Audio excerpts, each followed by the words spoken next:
చిన్న విషయం చెప్తాను, ఉన్నవాడు ఉన్నట్టు ఎందుకు బతుకుతాడు అని అంటే, వాడు అలా బతకకుండా కిందకి దిగి బతికాడంటే ఈడికేం పోయే కాలంలో ఈడెంత పిసినారు. ఇదే ముఖేష్ అంబానీ 100 కోట్లు పెట్టి తూతూ మంత్రంగా పెళ్లి చేశాడు అనుకుందాం, ఈడికేం పోయే కాలం అన్ని లక్షల కోట్లు ఏడ్చినా కొడుకుకి చూసావా, కొడుకు దగ్గరకు వచ్చేసరికి వాడు రూపాయి కూడా ఖర్చు పెట్టట్లేదు, ఈడెంత పిసినారని ఇదే జనం మాట్లాడతారు.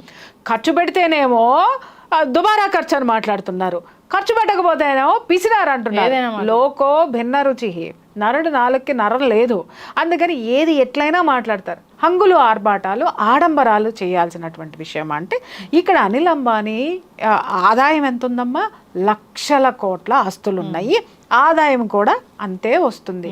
దాంట్లో నుంచి అతను ఖర్చు పెట్టింది 1%. సంవత్సరంలో అతనికి వచ్చే ఆదాయంలో నుంచి 1% మాత్రమే అతను ఖర్చు పెట్టాడు. కానీ నీ ఇంట్లో నీ పెళ్లికి నువ్వు ఎంత ఖర్చు పెడుతున్నావు, నీ ఆదాయం ఎంత, నీ ఆస్తులు ఎంత, నీ పెళ్లి ఖర్చు ఎంత బయటికి